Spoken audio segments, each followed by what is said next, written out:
So back in high school, I, 27 female, was a pretty well-behaved student and treated my peers well.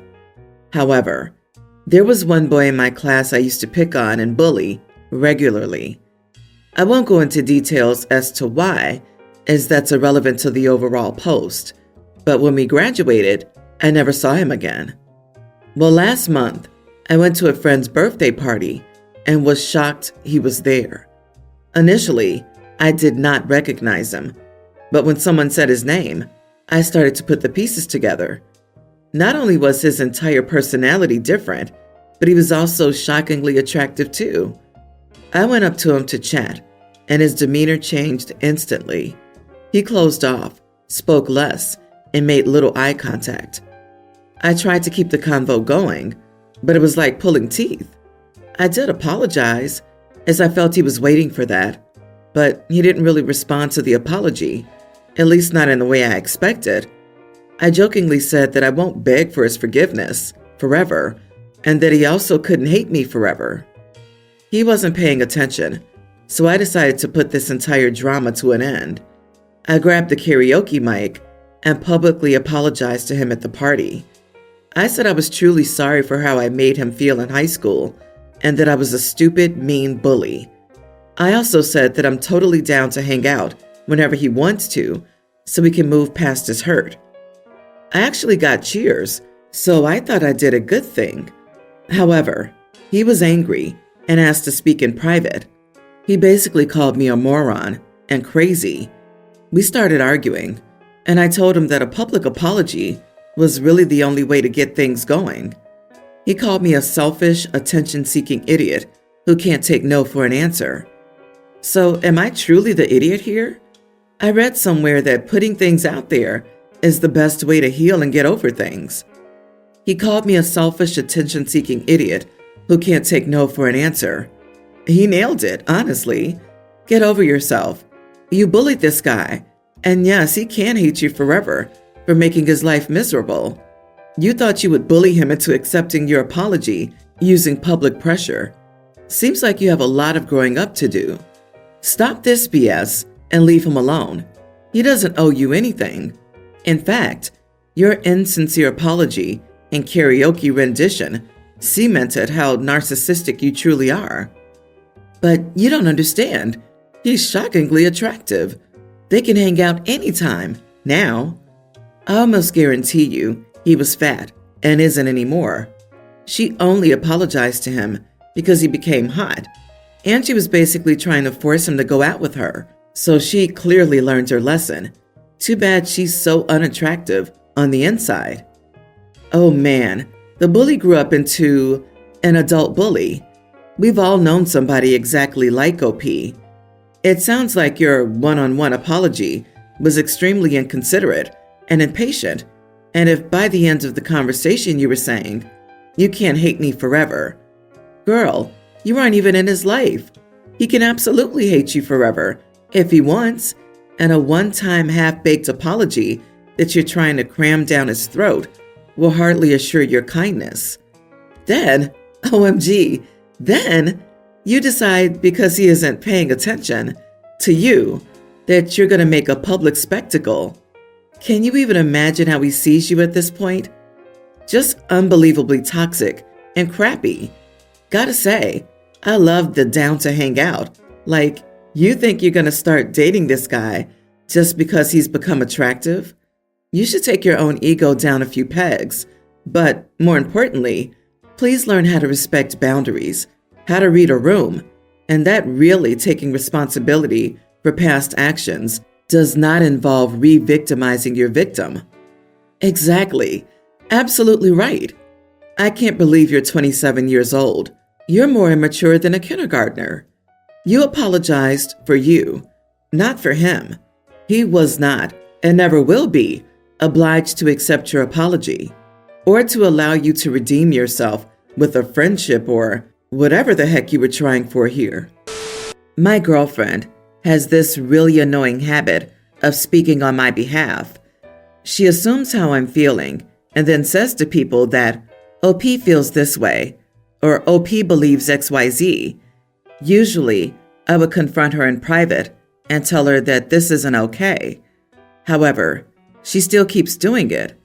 I guess she thinks she knows me really well or something, but it's annoying as heck because of how I get misrepresented. We watched this movie with our friends at a friend's house last weekend. I was really involved with the movie and loved the story and the cinematography. At the same time, I literally saw my girlfriend talking during the movie and even checking her phone. Still, I didn't say anything because it's not my business. Anyway, the ending was really sad, and a couple of people started crying, including my girlfriend. Once the movie ended, everyone talked about how sad the ending was.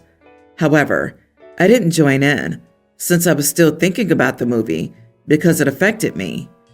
Some of my friends were kind of confused why I wasn't saying anything. I was about to explain why, but my girlfriend said, "Oh, OP doesn't really get these kind of movies. I guess he's not very emotionally sensitive." Normally this wouldn't bother me so much, but I have this reputation of being unemotional and hard-hearted that's not really true and that I'm trying to lose. So I got really angry and called my girlfriend a liar. On the ride back, she got really mad at me for making a scene, and then I got mad and said that this wouldn't have happened if you didn't try to speak on my behalf, and now we're not speaking to one another. I feel like calling her a liar was a little weird in this situation. You could easily have been like, "Well, actually, I like this movie very much. Here's why," and joined the conversation. You'd have proved your girlfriend wrong and helped your unemotional reputation while sharing your thoughts on a cool movie. But lashing out and calling her a liar for saying you're emotionally immature makes you look, well, emotionally immature. I think you are the idiot. She's not really a liar. She just didn't know any better. That seems like an inappropriate response to an incorrect statement, which people make all the time in conversations. Based on your scene description, such an aggressive response seems unwarranted. Why make everyone in the room feel uncomfortable over such a trivial matter? It's a movie, not a life and death situation. Not the idiot. And why the heck is everyone saying you are? You've tried to solve the problem multiple times privately to be respectful to her. She continues to not only make broad assumptive statements about you and your opinions or feelings in public, but that last comment was outright insulting. I'd have been angry too. And yes, at this point, she is a liar. People out here are splitting hairs about the definition of the word liar. You've asked her to stop because she's wrong. She didn't stop. She is, in fact, willfully sharing things she has to at least suspect you won't like because they're untrue. At the very least, she's rude, dismissive, and condescending. I'm sorry you're dealing with it. My boyfriend and I have a shared bank account we opened 3 months ago. He lost his job in the tech sector, and we decided to contribute 50% of our takeout to the account to pay for shared expenses like groceries, rent, utilities, etc. He makes $1,800 a month take home and unemployment, and I take home $5,600 a month since I still have my job. So he contributes around $900. I contribute around $2,800 a month. Our rent is $2,200, our utility $200, and our groceries $400. So we should have some cash left over each month. I haven't checked what's taken out of the bank account until 2 times it overdrafted. I got a call to add overdraft protection, and I said I wouldn't need it. And the bank person said there was an overdraft twice, and I was charged $35 each time. So I should be adding overdraft protection. I checked the bank statements, and sure enough, I had $30 in there. I checked the transactions, and they had all been Venmo'd into my boyfriend's account. I confronted him when he got home and asked him where the money went. He said it was in his account, and he was using it to pay our shared expenses. I pointed out, I bought the groceries, utilities were on auto pay, and I also Venmo'd our landlord monthly. So what bills are there to pay? He kept saying our shared expenses, and refused to elaborate. I demanded receipts, and he called me paranoid and refused to talk about it any further. I've had enough after several days of trying to get the answers. I called the bank to close the account, and I told my boyfriend I'm moving out at the end of August, end of our lease, if he doesn't cough up the money. By my estimate, he stole $2,700 from our joint account, and about $1,800 of it was mine. He still refuses to tell me where the money went and calls me money hungry when I point out that it's mostly my money that's gone. I've told my landlord I'm leaving, and he can't afford the place alone, so he'll need to move. I've also done a credit check on my credit because now I don't feel like I can trust him. But am I being too harsh? We've been together for 2 years, and we haven't shared finances until now. Not the idiot. Seeing as he refuses to tell you where the money went, he's hiding something. The fact that you instantly went to closing the account and moving out means that your gut is telling you something, and you're right in trusting your instinct. If he wasn't doing anything wrong or worth hiding, he wouldn't have issue 1 with proving his innocence. But because he's resorted to name-calling, paranoid, money-hungry, he's deflecting and gaslighting, making it seem as though you're mentally unhinged. It's good that you've seen this now, instead of years down the road when you have a mortgage, marriage, and kids tangled up in the mix as well. I'd be leaving too. You're money hungry? LOL. Congratulations on confronting an issue and reacting immediately and appropriately to it. He's a thief, a liar, and a coward. You don't need to know anything else. Just be sure to formally remove yourself from the lease and notify your landlord and boyfriend in writing. He sounds exactly like the kind of guy who would stop paying rent and try to pin it on you. So I'm 24 female, having a hard time seeing where I went wrong, but my husband-to-be, 26, and I both struggle with narcissistic personality disorder, NPD, so I figured an outside opinion might be helpful since neither of us tends to understand when we're wrong right away. I'm getting married, yay, in December, to the absolute love of my life, and we both want it to be the most spectacular wedding the world has ever seen because we both love attention. I never used to feel comfortable admitting that, but ever since I've been with him, I've been able to really accept that, and it's made my life so much more fun. We decided that instead of having me in a white dress, like all the other white dresses, and him in the same tuxedo as every man in attendance, it would really look spectacular if we both dress head to toe in gold. What we want is for all of our guests to wear either black, white, or gray, and for us to be the only ones wearing color.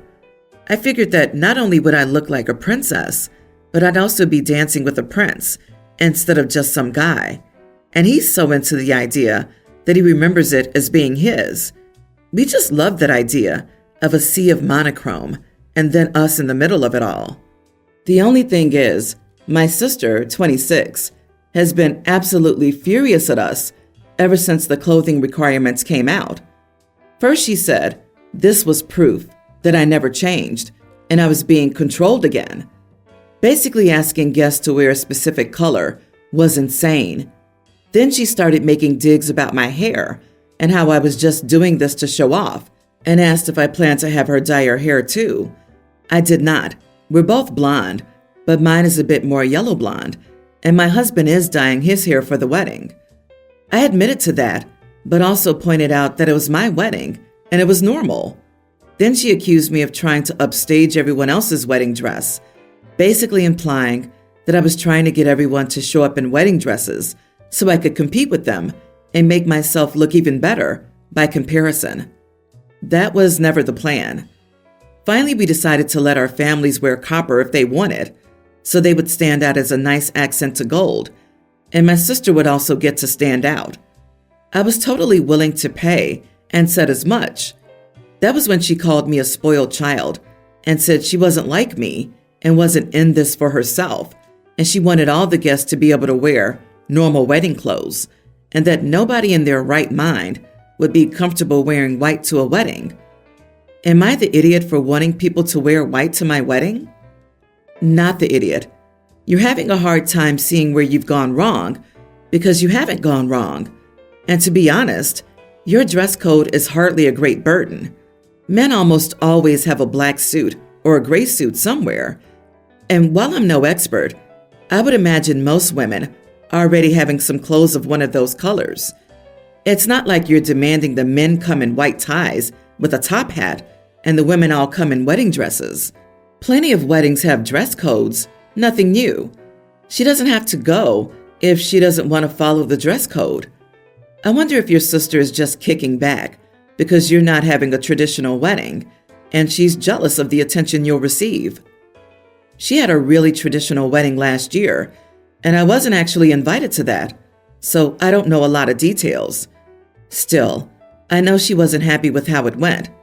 I do think that my dress code is pretty simple, especially since, not to be macabre, but everyone has funeral clothes, right? I'm not invited to any of her events since I was 16. No graduations, no birthdays, nothing. When we were growing up, she said I used to steal the spotlight a lot. Honey, you shouldn't invite her to your wedding. It's going to be a problem. I can already tell. It's already sad and infuriating that you gave up an important part of what will make it your dream day, allowing the copper color to appease your entitled sister. How much more will you give up to appease your entitled, attention-seeking sister at your wedding? For your own and your fiancé's sake, I wish you would go back to your choices of color scheme and remove the sister. Again, your wedding is not about her. All right, my fiancé, we'll call her Flora, has completely changed since we started wedding planning. For some context, in our situation, she finished college and is working full-time. I'm still in college and will be for 2 years. We got engaged in the spring. Everything was great until the wedding planning came. Flora has now completely changed. She started to hyper-stress about the wedding. We plan to have it next year. She has a tiny family. I have a huge family.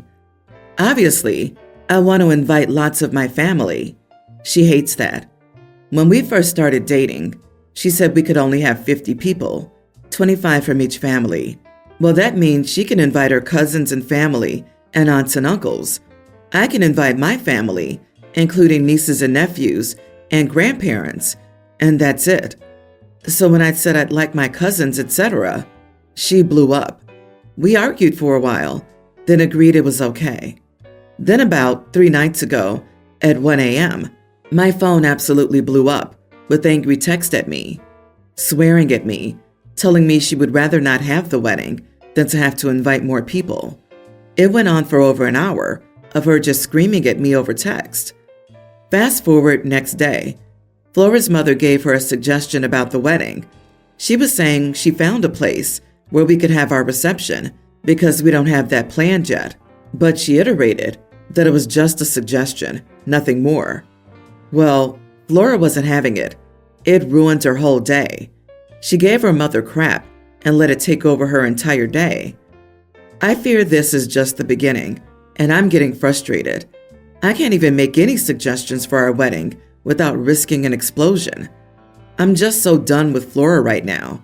I can't imagine trying to work and do college while dealing with this. I want to tell her she's a complete bridezilla and that I want to wait another year for our wedding because I can't deal with this crap. So am I the idiot for telling my fiancé that she's a bridezilla and that I'm pushing the wedding because of it? Edit.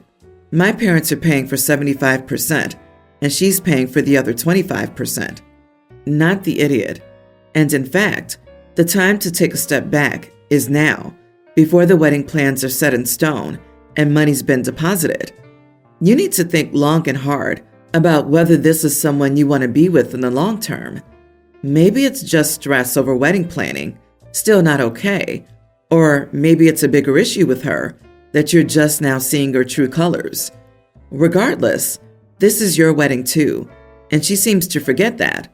So for now, there shouldn't be a wedding. To be fair, it's better to lose the deposits than need a lawyer for the divorce. Follow your gut, OP. She's showing you some true colors, pushing the wedding back and seeing if she stays this way is a good idea. Well, 25% of a big wedding is a lot for a young, just graduated working professional. Maybe she can't afford it, so she's freaking out that they're trying to make the wedding bigger and increase the cost, especially since she's only inviting 25 people. And if it's a bigger wedding, the planning sucks worse for her to figure out. Yeah, it depends. 25% of what? 200 guests? And it doesn't sound like OP himself is kicking in. I'm guessing girlfriend's parents are less well off and can't contribute, so the girlfriend's family share is all her. If OP's parents have champagne taste, it could be a lot to keep up with. And if it's too important to OP's giant family to all be there, maybe they can kick some in.